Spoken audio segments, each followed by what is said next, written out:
नमस्कार, मैं हूं धनश्री और आप देख रहे हैं ARK न्यूज। आइए बढ़ते हैं आज की कुछ ताजा तरीन खबरों की ओर। नगर निगम भोपाल में भ्रष्टाचार रुकने का नाम नहीं ले रहा है। अधिकारियों की मिलीभगत से संबल घोटाले में 2 करोड़ रुपए से अधिक का घोटाला सामने आया था। कुछ महीने पहले जिंदा व्यक्ति को मरा घोषित करके संबल घोटाले से पैसा निकाल रहे थे अधिकारी। कमिश्नर की शिकायत पर 3 जोनल अधिकारी को सस्पेंड किया गया। वहीं राजधानी भोपाल में नेता प्रतिपक्ष शविस्ता जकी ने पत्रकारों से चर्चा करते हुए गंभीर आरोप लगाए। निगम में और भी कई घोटाले हैं। संबल घोटाले में जो भी अधिकारी लिप्त हैं उनकी लिस्ट सार्वजनिक किया जाए। रोल कर जी।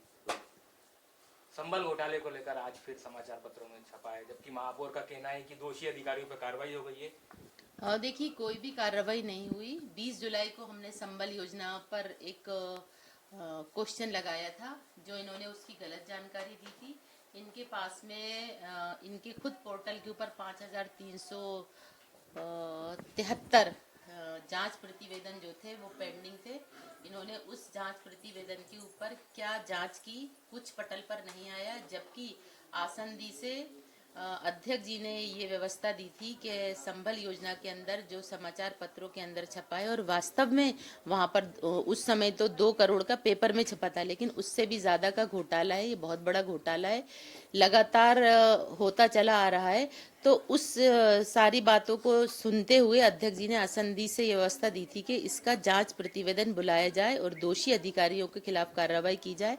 लेकिन मेयर साहब ने इसके ऊपर कोई संज्ञान नहीं लिया, केवल सदन के अंदर खड़े होकर जवाब भी नहीं दिया। MIC मेंबर से इसका जवाब दिलवाया। उस तत्पश्चात जांच प्रतिवेदन पटल पर अगली मीटिंग के अंदर आना चाहिए था, जो आज तक नहीं आया।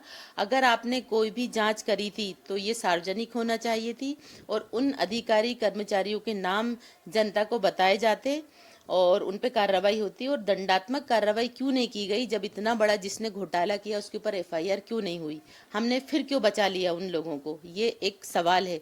दूसरा, संबल योजना लगातार लोगों को उसका लाभ नहीं मिल रहा। कितने लोग दिन भर में मेरे पास आते हैं और ये कहते हैं कि मैडम, हम लोगों को पैसा कब मिलेगा? हम लोग के आवेदन जमा हैं। तो सालों साल हो गए। जो बिल्कुल जायज़ हैं, जिनको मिलना चाहिए था, उन तक के पैसे इन लोगों ने रोक दिए हैं। तो इसका मतलब ये है कि कोई बहुत बड़ा भ्रष्टाचार है इसके अंदर, जिसको ये लोग जाहिर नहीं कर रहे।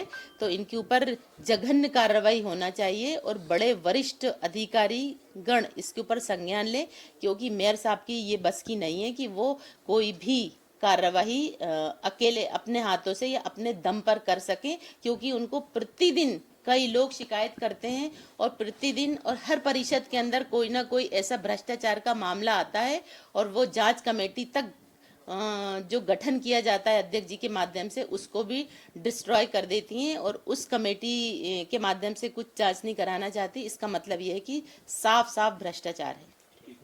अभी वर्तमान में उन पर भ्रष्टाचार के आरोप हैं काफी लंबे समय। वही तो सवाल है कि भ्रष्टाचार के आरोप हैं और फिर भी आप उनको रखे हुए हो। और मैं अभी मीडिया के सामने हूं, तो जो जिन अधिकारी कर्मचारियों को रखा जा रहा है और उनसे क्या मांग की जा रही है, मैं इस मन से नहीं बोल सकती। ये मेयर साहब को खुद पता है कि किसको क्या बनाना है, हमें बता दो, हम ऐसा कर देंगे। तो ये बहुत गलत तरीका है। आप तो भ्रष्टाचार मिटाने के लिए आई थी कि आप भ्रष्टाचार को बढ़ावा दे रही हैं। आप क्यों नहीं हटा रही उन कर्मचारी अधिकारी जिन्होंने जो संदिग्ध परिस्थितियां हैं, जिन्होंने अननेसेसरी, जिनको नहीं मिलना चाहिए था, उनको पैसा दे दिया या आवंटन कर दिया? तो उसकी जांच प्रॉपर होना चाहिए। इस जांच में शामिल करें ना, हमको बताएं कौन सी फाइल पेंडिंग है और उसमें क्या क्या कहां पर गलत हुआ है। हम बता देंगे उनको पूरी फाइल पढ़ के कि आपने ये गलत किया या अधिकारी ने गलत किया है। बताएं, शामिल करें, उस जांच घोटाले का हमको सदस्य बनाएं। ऐसे ही खबरों में बने रहने के लिए हमारे चैनल को लाइक, शेयर और सब्सक्राइब करना ना भूलें।